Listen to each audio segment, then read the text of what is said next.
The E, or emotional aspect of the P.I.E approach, is important in the therapy process, I feel, because when you start to understand what patients' experiences have been, what their story is, it really does help you to create a tailored approach to them.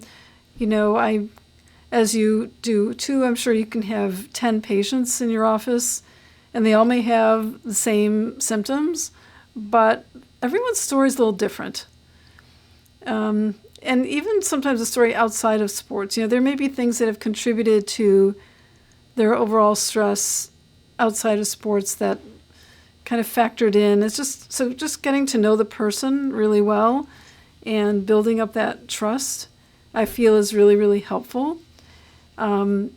So when you know that there are different various nuances that I apply to the therapy technique. So once I know just overall their level of self-expectation, what are their sources of stress, what are their coping mechanisms, which may differ. The parent may tell me something different than what the patient tells me. So that's also very interesting as far as their sources of stress, their coping mechanisms, their self-expectations, their relationship dynamics with the family, with coaches, teammates, that sort of thing. All of those things are important and come up in conversation that help me to apply certain nuances in the therapy approach.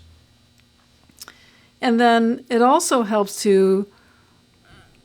by working on this, it helps increase the patient's ability to self-monitor and self-correct. So if they notice that they're feeling particularly stressed out about something, they can, because of going through the therapy process, they can tell then how their breathing has been affected, and they can use some of the strategies that I've taught them to help reduce the stress and their emotional reaction so that their breathing is more leveled again and it's not going through the roof or down the wrong path.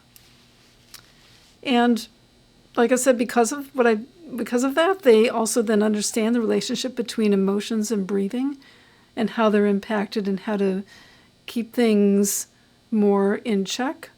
Just, for example, just prior to a race when everyone gets nervous. And there's a certain amount of that that's, of course, normal, but we just want to make sure that we keep it, in its proper box, so to speak, and it doesn't go crazy so the patient is already at a disadvantage before they start.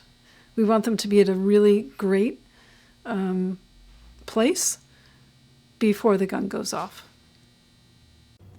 Hey, thanks for sticking around to the end of the video. If you found the video helpful and you'd like to learn more about the techniques and also be affiliated with other speech pathologists who treat EILO using a holistic approach, then the next step for you would be to take my online Level 1 P.I.E Approach course. And after you take the course, you have access to the P.I.E Approach community, which is a collective group of SLPs who you can connect with and get support from. And also you get access to my free monthly Zoom Q&A calls where you can talk about a case maybe you're having trouble with, or you can share a win, or you can just sit back and listen to the discussion. You also get access to archived Q&A sessions from past recordings, and you get a lot more too. So if this is something that you think you'd be interested in, then read the description below and you can click on where it says PIEapproach.com.